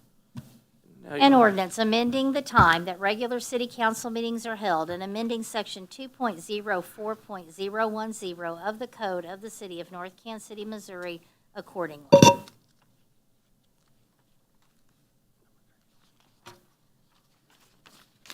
Number 30, ordinance authorizing the 16th and Clay parking lot, no overnight parking 3 to 6 a.m. Bill number 7770, ordinance number 9567. I can try to give the short version of this one. I mean, it is in the easement agreement we signed with the Millers too, that there is no overnight parking in that parking lot that we have filed with the recorder's office already. So I would assume that this just cleans up and does what we agreed to. First reading. Second. All in favor, please say yes. Yes. Opposed, no. Motion carries. An ordinance amending the code of the city of North Kansas City, Missouri by repealing section 10.48.250 of chapter 10.48, stopping, standing, and parking thereof, and by adopting a new section 10.48.250 regarding the limits of parking in public parking lots in the city. Okay, pause 1 second here for someone to read. Nothing else to add to that, Tom, right? I mean, in general, that was right. Okay. Okay, now we can. Stopping, standing. I move that bill number 7770 be placed on second and final reading and pass as ordinance number 9567. Second. Call the roll, please. Councilmember Clark? Yes. Councilmember Stokes? Yes. Councilmember Todd? Yes. Councilmember Saper? Yes. Councilmember Tull? Yes. Councilmember Smith? Yes. Councilmember Fitzgerald? Yes. Councilmember Alvarez? An ordinance amending the code of the city of North Kansas City, Missouri by repealing section 10.48.250 of chapter 10.48, stopping, standing, and parking thereof, and by adopting a new section 10.48.250 regarding the limits of parking in public parking lots in the city of North Kansas City. Oh, No, it's fine. oh, I just had a quick add to that. Can we make sure that this gets communicated to the staff at the Oxbow, the leasing agents, so that they know? Thank you. yeah, please. Number 31, license agreement with Norfolk Southern Railway for temporary use of property located at 1400 Nottaway, former Purina Mill. Bill number 7769, ordinance number 9566. Mr. Barzy, maybe? Who's got this one? Anthony. No, I'm kidding. Man, that was a quick I one. call on the city councilor, Tom Barzy. Oh, I thought it was going to be him. I got to be nice here. I guess the simplest way to say this, and the most accurate way, is that last, I believe it was Thursday, it was brought to my attention through city staff that the Norfolk Southern had people out on city property at the former Purina Mill, 1400 Nottaway, literally doing work, grading and preparing, because they had this problem that they needed to change out some rails and switch, et cetera, at the closest, if you will, set of rails next to the Purina Mill property. Mr. Harris was on top of it, as I believe some others were. To make a long story really short now, we put them on notice that they were trespassing on city property. They indicated that they really needed to do this work. We told them there's a process to go through if you want to do this. I got a hold of a lawyer with Norfolk Southern. In fact, he's general counsel over environmental. Fortunately, from 4 years ago, I had his cell phone number, and he's kind of like the lawyer that's been living for the last 2 months in Ohio, handling their cleanup, if you will, from a derailment. He appreciated us doing it. I spent all day Thursday and several hours on Friday drafting this, forwarded it to them, to this general counsel. He thanked me, and then yesterday morning he asked me for a copy of it in Word, which I have no problem, but I've not heard anything back from him since then, to be perfectly candid. And then today, to put a little icing on the cake, if you'll notice, there was a map in here that Mr. Harris, at my request, drew in what the licensed area would be, where they would be operating from. If you look at that map on page E5, where that red area is, immediately what I'll call looks like north and east of it, there's another building. This is off our survey. And then there's another larger, further north, white area in there, an open area. Well, they were out there grading there today. And kind of was news to me, so we've issued a second notice of trespassing on city property. To be candid with you, we all know that this is a dangerous area, and we felt it was critical that we at least give them notice, formal notice. We're not trying to be good neighbors with them, but there are things that need to be done. And so, not quite that bad, Mr. Smith. You said we're not trying to be good neighbors. That's Yeah. true. We are trying to be good neighbors. There you are. Clip that For the part of the record. video Yes, out. for the Yeah. record, we are. In fact, we've made that really clear, but there are certain things that they need to do. And so this is on, and thanks for the correction, that was a true slip. So we have before you this evening a proposed license agreement that would allow them legally be on the property to clean things up, to have insurance, to indemnify the city, and to give them formal notice, if you will, that there are some dangerous things both from structurally on the building as well as environmental issues on the property that we know about, and we want some acknowledgement, but they have not gotten it back to us yet. But they tell us, and Shu, you can jump in because Mr. Harris reports to you, but it's my understanding that they maintain that it's critical that this get done as soon as possible. But I have a feeling it was coordinated more here locally and they were getting pressure to make the repairs. But their people in Atlanta, where they have their office, they know the right way to do stuff, and the way they were doing it's not the right way. But this is the right way, and we're on the good path now, right? If we get this signed. Councilmember Quashioka, Councilmember Saper. Maybe we can get their attention if we actually include submit a bill for all the legal services that the city has rendered for them in this case, since they should have come to us. Maybe sending them a bill will get their attention. Whenever you deal with money, I have found we're still waiting to get back a funding agreement that I drafted and sent to them about 2 months ago on another matter. Had nothing to do with down here because they wanted us to sign off, and I said, we got to have more information, and I don't want to spend city money. We need to hire an expert on this, and I sent them a funding agreement. A couple of months later, we don't have it back. So that has not moved forward clearly. Then we're going to have to get a consultant and more lawyers. Councilmember Smith. So we've notified them twice that they're trespassing, and they continue to work. At this point, prior to the license agreement, if something happens and somebody gets hurt, since we've notified them and it is our land that they're working on, would we be in some sort of legal trouble if they got hurt? Well, we would be involved in the middle of it, but where the liability would be, I believe, would be primarily on those who are trespassing. But, we have tried to give them notice that it is dangerous. In fact, I haven't seen it yet, but I know that Mr.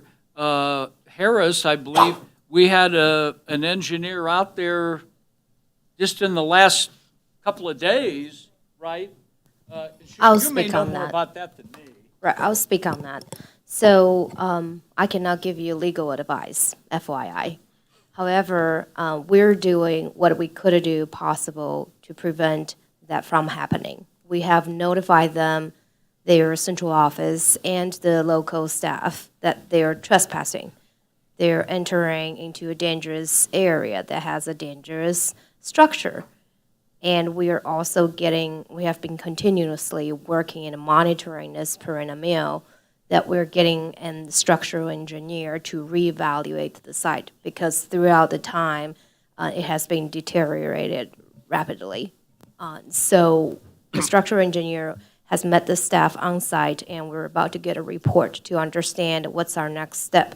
Likely, there will be some sort of resecuring areas. We have to redo it, boarding it up, fencing it up again, and likely there will be some immediate remediation that we have to do for the dangerous situation. So we don't know that yet, but we are doing that in order to do our best from the city's perspective to prevent this from happening. Again, down the road, if anything happens, is the city liable for any of the issues? That is a question up to probably Mr. Barzee, but we are trying our best. Councilmember Saper. Only a little fatuously, maybe, but maybe if they do trespass again, Chief Freeman can arrest them for trespass and lock them up for a period of time, not to exceed maybe Tom did say 30 bad days. neighbors. Hey, just put some. We need you to go out there right now and check on this. Okay. What else we got on this one? What else? Councilmember Tull. In favor of this 100%, but it circles back to the elephant in the room, and I hope we get a report after you look at it again. The reason that we acquired this piece of land is because it was dangerous, and it was so dangerous that we thought we had liability even though we didn't own it. So we wanted to acquire the land to demolish it, but it still stands. So that's very concerning to me. And we've made ourselves liable on purpose, with the purpose of getting rid of it, so I am concerned. But I would think we've reduced some of that liability because we have put up fences and signs and done Yeah. things to tell people not to come onto this property, and they Right. continue to. So to just give you an update on where the demolition process is now, we have been meeting with a few different groups of specialties in this area and trying to understand, because this is like one of a kind. It's a pretty unique one, trying to understand the process of demolition, what is the correct way to do it. So we're in the process of working with our on-call engineers to develop an RFQ, the request for a qualification at this moment. So we will be meeting with them and develop that, and likely we'll be sending out for bidding here shortly. So we're hoping this is the right path after talking to our structural engineer, if we've seen the report and understand what the condition is now. But you're absolutely right, Councilmember Tall, that this is a dangerous building, and staff has been working on it and doing a lot of research and trying to understand what is the correct resource and what is the correct path for us to go down. Thank you for the update, Shu. First reading? Second. All in favor, please say yes. Yes. Yes. Opposed, no. Motion carries. An ordinance adopting and improving a license agreement by and between the City of North Kansas City, Missouri and Norfolk Southern Railway Company regarding real property generally located on the southeast side of 1400 Nottoway in the city of North Kansas City, Missouri. No. May I ask Okay. a quick Yeah, please. question, though? Since we know they're working in the northern area, so we don't have to just bring this right back, it'd be the same document with another map. Can I, with your blessing, draw another rectangle, or better yet, have Mr. Harris draw another rectangle to the north where they're going to be, so that they're all covered under the same, they're already working out. Do you need this in the motion? You need an amendment to draw a larger triangle? Rectangle. Rectangle, come I on. failed that class. A larger shape? No, yeah. Yes. Or just do it. There you go. It sounds like you have blessing from up here. Okay. bless. I didn't hear what he said the first time. I will do it that way. Thank you. Okay, with that. No additional verbiage then? Just, that's the blessing? It'll just, well, it'll be, yeah, I don't think you need to do it. I understand, as long as you folks understand what gonna you're challenge it voting next on, I'm comfortable with that. I move that bill number 7769 be placed on second and final reading and passes ordinance number 9566. Second. Call the roll, please. Councilmember Clark? Yes. Councilmember Stokes? Yes. Councilmember Todd? Yes. Councilmember Saper? Yes. Councilmember Tull? Yes. Councilmember Smith? Yes. Councilmember Fitzgerald? Yes. Councilmember Alvarez? Yes. An ordinance adopting and approving a license agreement by and between the City of North Kansas City, Missouri and Norfolk Southern Railway Company regarding real property generally located on the southeast side of 1400 Nottoway in the City of North Kansas City, Missouri. Item 32, approving accounts due and payable by the city through April 14th, 2023. Bill number 7771, ordinance 9568. First reading? Second. All in favor, please say yes. Yes. Yes. Opposed, say no. Motion carries. An ordinance authorizing payment for certain accounts due and payable by the city through April 14th, 2023. I move that bill number 771 be placed on second and final reading and passes ordinance number 9568. Second. Call the roll, please. Councilmember Clark? Yes. Councilmember Stokes? Yes. Councilmember Todd? Yes. Councilmember Saper? Yes. Councilmember Tull? Yes. Councilmember Smith? Yes. Councilmember Fitzgerald? Yes. Councilmember Alvarez? Yes. An ordinance authorizing payment for certain accounts due and payable by the city through April 14th, 2023. All right, here we go. Staff comments. I'd like to call on the Public Works Director, Anthony Sands. Just a few schedule items tonight. Just want to remind everyone that the Community Shred event is this weekend, Saturday the 22nd, from 9 to noon. And then on April 27th to the 28th, during business hours at City Hall, there will be saplings available in recognition of Arbor Day. And that'll be both days, Thursday and Friday.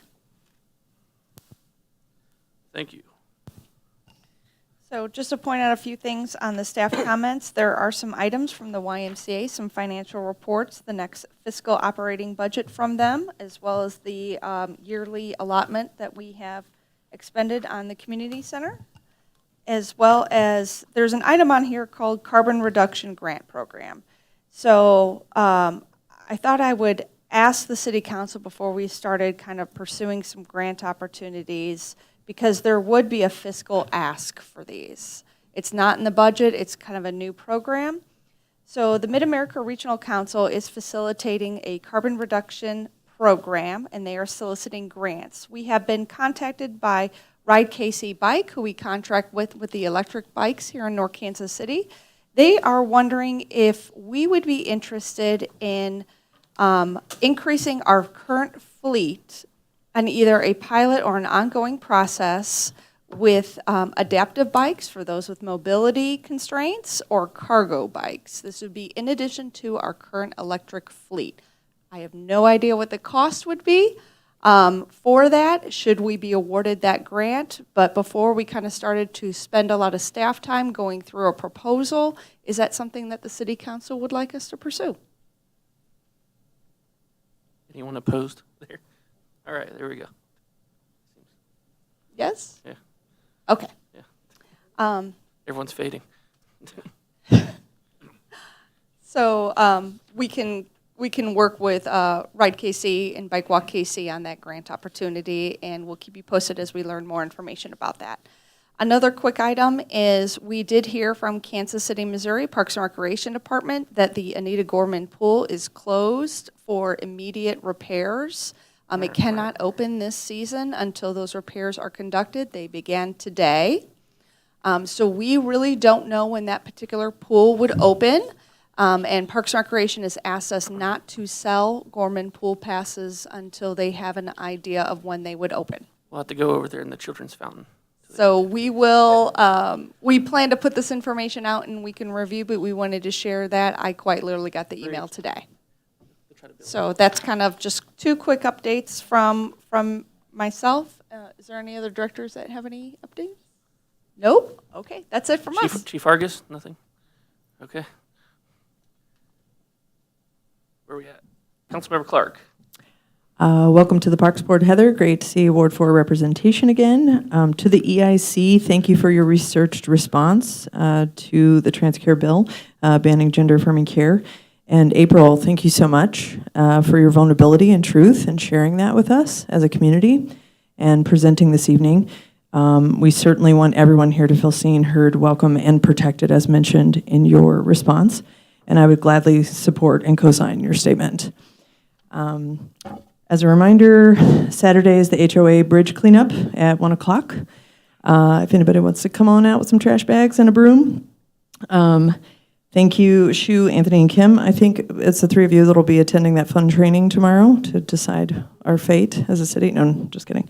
But as far as the ARPA funds, and Anthony, again, thank you for the walkthrough, again, of the erosion that we're addressing in Ward 4 and surrounding areas. And and welcome all newly elected council members. Yay. That's it.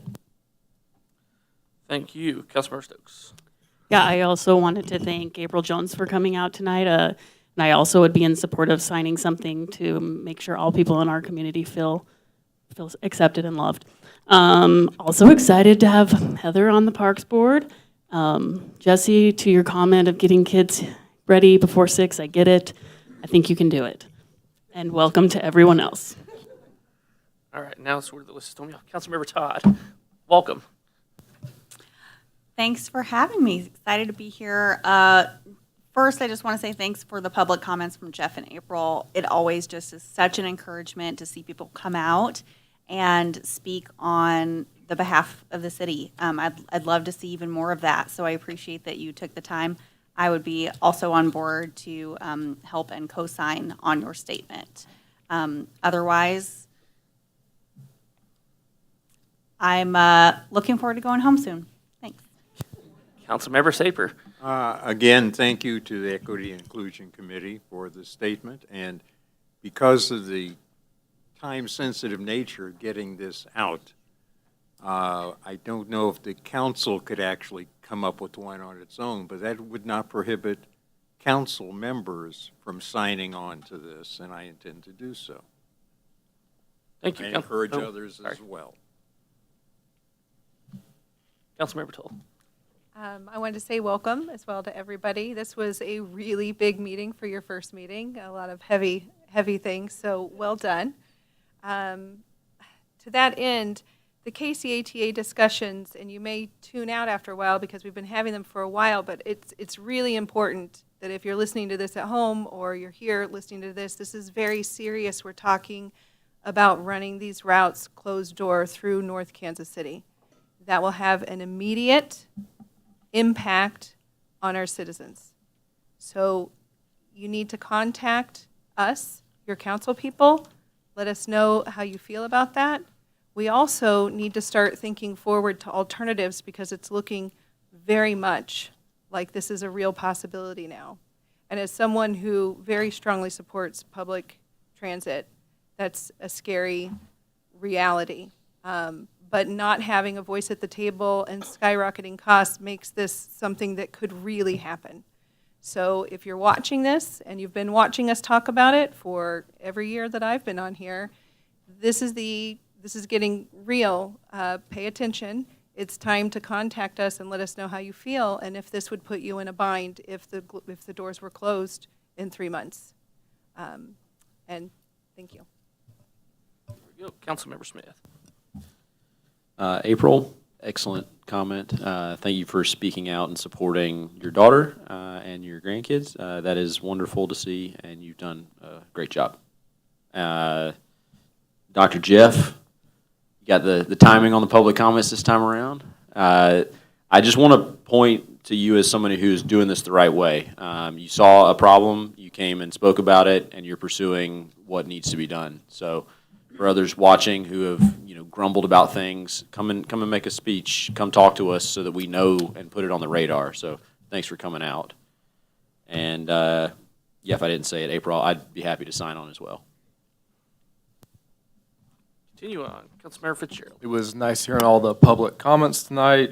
Thank you, Equity and Inclusion Committee. I'm glad you brought that up, and I just welcome to the new members also. Thank you. And welcome, Councilmember Alvarez. I just want to say thank you for being encouraging and welcoming me on the committee or council board. And just look forward to working with everyone and appreciate all the turnout and all the help. So I do have one comment about the ATA thing. I do think it was brought up several times regarding the fact that we did not have a seat at the table when the discussions were made, and I think that's very important that we try to do that before we continue to make any decisions. So anyway, I just want to say thanks again for welcoming, and I hope to do a good job. So that's it. Thank you. Good, I get to check a lot of my stuff off my list. Again, welcome all the new council members. Again, I encourage everyone to check out the proclamations on the agenda this evening for K-9 Officer Pickering, K-9 Officer Ward, and Sergeant Hubble for their fantastic work. With that, thank you, April, for coming out this evening and representing the community in the EIC and presenting that. And beyond that, just one question related to overnight parking. So we currently have an ordinance that says all-night parking prohibited in the business district. What is the boundary of the business district, do you know? Because it says no person shall park in a vehicle on any street in the business district for a period of longer than 30 minutes between 2 a.m. and 5 a.m. of any day, except physicians on emergency calls. Do we? You put me on the spot. I know. I believe it's roughly bounded by 18th Street to 18 21st Street. So right it, okay. Correct, yeah. So that could be one avenue. We could potentially look at expanding that farther, maybe down Swift as a business district. Okay, just something I'm throwing out there to consider. Other than that, we have no executive session according to my agenda. Move to adjourn. There we go. Second. All in favor? Yes. Opposed? I will call that carried. We are adjourned.